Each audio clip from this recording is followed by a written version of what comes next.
모로코 축구는 1960년대 이후 아프리카의 아랍권을 대표하는 강호로 성장해 왔습니다.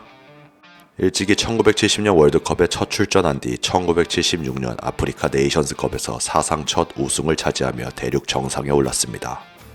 1980년대에는 모로코 축구의 황금기가 펼쳐져 1986년 월드컵에서 아프리카 팀 최초로 조별리그 1위를 기록하며 16강에 진출하는 쾌거를 이루었습니다. 그러나 1990년대 말부터 2000년대 초까지 모로코 축구의 침체기가 시작됩니다. 98 월드컵 조별리그 탈락 이후 한동안 월드컵 무대에 오르지 못했고 1990년대에는 아프리카 네이션스컵 본선에도 3차례나 빠지는 등 부진을 겪었습니다. 그러다 2004년 아프리카 네이션스컵에서 준우승을 차지하며 반등의 신호를 보였고 2018년 월드컵에서 20년 만에 다시 출전하면서 재도약을 알렸습니다. 그리고 2022년 월드컵에서 사상 처음으로 4강 신화를 이루는 등 모로코 축구는 완벽한 부흥기를 맞이했습니다. 이러한 최근 성공의 원인 중에 하나는 모로코 축구 리그의 활성화입니다. 모로코 최상위 리그인 보톨라는 북아프리카 최고 수준으로 평가받으며 클럽 팀들도 CAF 챔피언스 리그 등 대륙대회에서 두각을 나타내고 있습니다. 실제로 2022년에는 모로코 클럽들이 아프리카 챔피언스 리그와 컨페더레이션스컵, 슈퍼컵까지 아프리카 3대 클럽 대회를 모두 석권하는 쾌거를 이루었습니다. 유소년 육성 시스템과 훈련 시설 투자도 큰 역할을 했습니다. 모하메드 6세 국왕은 약 1,300만 달러를 들여 모하메드 6세 축구 아카데미를 건립했고 이는 유망주 양성의 산실이 되었습니다. 9개의 축구장과 기숙사, 의료시설, 수영장, 교실을 갖춘 이 아카데미는 전국 각지의 재능 있는 선수들을 어려서부터 체계적으로 교육하며 졸업생의 90%가량이 프로 선수로 취업하는 성과를 내고 있습니다. 실제로 엔네시리, 우나이, 아게르드 등 아카데미 출신 선수들이 전 세계적으로 선전하고 있죠. 아카데미 감독 타리크 카즈리는 모로코에는 원래 재능이 많았지만 어려서부터는 체계적 훈련이 부족했다며 이제는 전국의 다양한 사회 계층에서 능력 위주로 선발된 유망주들을 제대로 길러내고 있다고 강조합니다. 이와 함께 2019년에는 수도 라바트 인근의 세계 최고 수준의 모하메드 6세 축구 컴플렉스가 문을 열어 모든 연령대 남녀 대표팀의 전지 훈련을 지원하고 있습니다. 이 종합센터는 왕실주도로 지역별 13개의 축구 아카데미 설립과 연결되어 각 지방의 인재 발굴과 육성을 담당하고 수백 명의 유소년 선수들이 기숙하며 학업과 축구를 병행하고 있습니다. 실제 모로코 축구협회는 성실한 노력과 스포츠 인프라 개발이 국제 무대에서 모로코 팀들의 성공을 이끄는 핵심 요인이라고 평가합니다. 실력 있는 유럽파의 유입도 하나의 요인입니다. 최근 성공을 이끈 주역들을 살펴보면 상당수가 유럽 이주 배경을 가진 디아스포라 출신 선수들입니다. 실제 2022년 월드컵 모로코 대표팀 26명 중 절반 이상이 유럽 등 해외 태생으로 어려서부터 해외에서 성장하다가 모로코 국가대표를 선택한 사례들입니다. 아슈라프 하키미는 스페인에서 태어나 레알 마드리드의 유소년팀에서 성장했고 하킴 지에와 느사이르 마즈라이, 소피앙 암바라트 등은 네덜란드 태생으로 어릴 때부터 네덜란드 축구 시스템에서 훈련받았습니다. 골키퍼 야신부누는 캐나다 출생이며 윌리드 체디라는 이탈리아 출신 등 다수의 주축 선수들이 이중 국적자 혹은 해외 동포 가정 출신이었습니다. 이들은 유럽의 선진 축구 아카데미와 리그에서 기량을 쌓은 뒤 조국인 모로코를 위해 뛰겠다는 자부심으로 뭉쳐 팀에 합류했습니다. 해외파 스타들의 세계적 경험과 국내파 선수들의 근성이 조화를 이루며 스쿼드 경쟁력이 극대화되었습니다. 모로코 축구협회는 일찍부터 해외 동포 인재 발굴 전략을 적극 추진하여 유소년 단계부터 유럽에 흩어진 모로코계 선수들을 파악하고 대표팀에 합류시키는 시스템을 구축했습니다.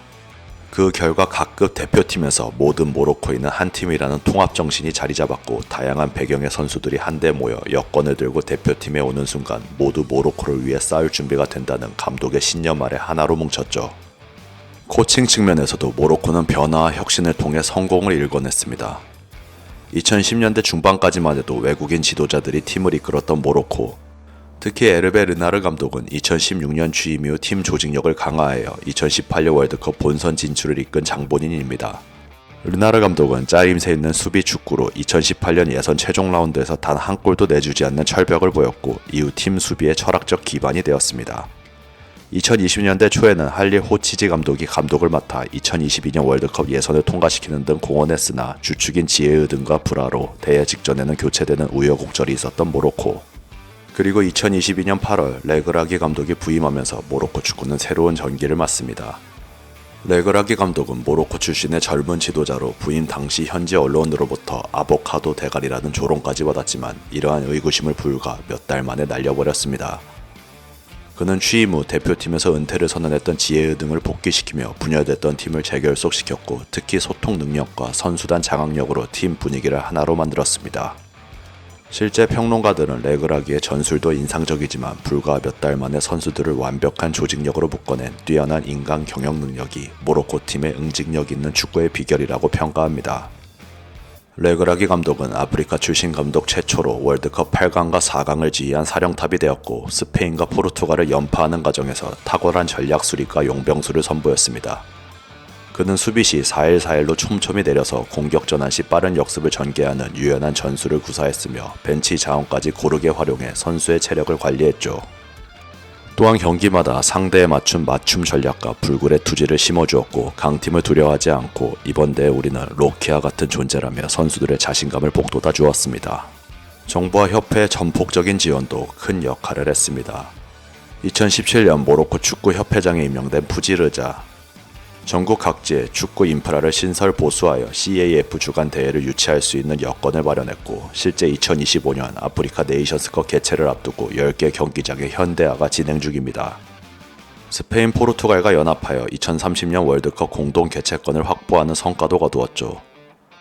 모로코 축구협회의 장기 계획은 축구 관련된 모든 분야에서 모로코를 세계 정상권으로 올려놓겠다는 포부로 추진되고 있습니다. 이를 위해 축구협회는 유럽에 거주하는 모로코계 인구까지 포괄하는 선수풀 확대 전략을 장려하고 피파와 협력하여 각종 워크숍과 코칭 교육을 모로코에서 개최하며 전문성을 높이고 있습니다. 아프리카 다른 국가들과 축구 협력 파트너십도 맺어 모로코의 훈련 시설을 개방하고 공동 전지훈련을 하는 등 대륙의 허브 역할도 수행 중입니다. 이러한 노력으로 모로코에서 축구는 단순한 스포츠를 넘어 국민적 열정과 정체성의 중심에 있습니다. 축구는 모로코인들이 일상적인 화제이자 최대의 관심사로 전 국민적 사랑을 받는 스포츠죠. 남녀노소를 불문하고 거리와 공터에서 축구를 즐기는 문화가 뿌리 깊게 자리 잡았고 지역 클럽들의 경기에 수만 관중이 몰릴 정도로 팬층이 두텁고 열정적입니다. 이러한 문화적 토양은 재능 있는 선수들이 꾸준히 배출되는 기반이 되고 있죠. 인프라 투자, 인재 육성, 정책 지원, 문화적 열정이 어우러져 모로코 축구는 비약적인 성공을 거두고 있습니다. 2026 월드컵 아프리카 지역 예선을 치르고 있는 모로코. 3경기 3승 무패로 다음 월드컵 본선 진출을 위해 순항하고 있습니다. 2026 월드컵에서 아프리카 국가 최초의 우승이 기대되는 이유이죠. 모로코 축구가 어디까지 발전할지 궁금해집니다. 오늘 영상은 여기까지입니다. 재밌게 보셨다면 구독과 좋아요 부탁드립니다. 끝까지 시청해주셔서 대단히 감사합니다.